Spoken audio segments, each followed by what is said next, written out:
welcome Peter Massie, who is Head of Highways, Commissioning Highways and Transportation at Essex County Council. We work with the Highways panel. The panel helps us prioritise that work. I think that has visibility in the sense that we bring to the panel options and the panel select and help us prioritise what needs to be delivered and specifically commits to their budgets. I would certainly hope that as part of that process then you would get information to say these are the schemes that have been selected by the panel, and these are the ones that will be delivered through the year. If it's maintenance schemes, we prioritise that through a system that we have in terms of asset management.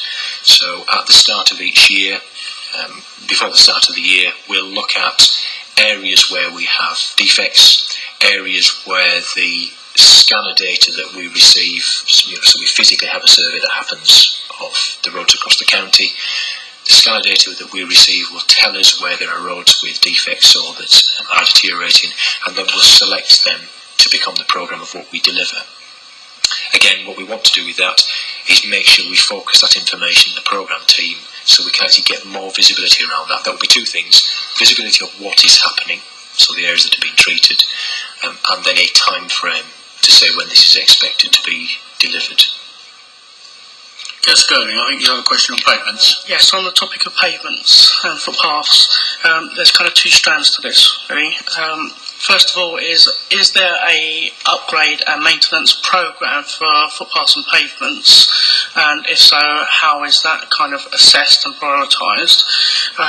Because certainly the primary schools around my particular area, there's been a number of children that have had a lot of accidents travelling to and from school on scooters and just walking as pedestrians because suppliers, DIY suppliers, have come to properties, mounted the curb, demolished some of it, and also just wear and tear. There's a lot of craters down particular routes, but also high streets. In particular, outside shop fronts, only as an example, but say Loughton High Road, there's been a reported number of elderly residents that have actually tripped up and injured themselves because of damage outside property. Now, we're aware that shop owners have a certain amount of responsibility, but if they refuse to do something about it, or they refuse to understand it's their responsibility, what reserve powers can Essex County do to resolve the problem?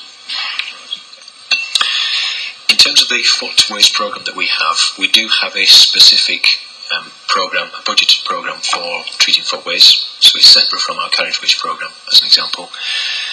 We have actually injected more money into it this year, the current year, because we recognise there are a number of areas, just generally across the county, where there are those sort of trip issues and things like that, so we've actually injected more money into that.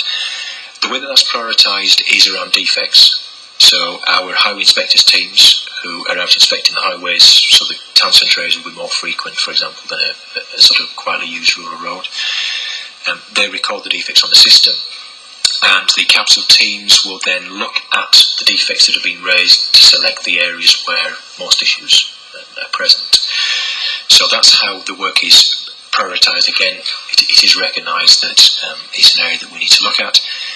In terms of claims and issues where, could we do more, and the question around that, one of the pieces of work that our customer team are helping us with at the moment is Peter Rose and one of his team, is looking at claims and where they're located to say, can we also use that claim information to help us target areas? Because it might be that if an inspector looks at an area, it may be from a defect point of view it's not too bad. But actually if it's an area, as you were highlighting, where maybe because of high footfall or something like that, we've had a higher number of claims than we might expect, what we want to try and do is bring those two pieces of information together. So they're working on that at the moment. I actually was speaking to Peter about it this morning, and the idea being so we can plot out the two pieces of information together. So again, it will just help us to target where we're actually spending our money. That will obviously be next financial year rather than this financial year. So those are areas that we're looking at. Your last point about private areas, so where we have shop frontages that own an area themselves, it's very difficult for us to take enforcement action on them. We can do it, technically we can do it. In theory, what we should be able to do is to go in, do the repair and then charge them.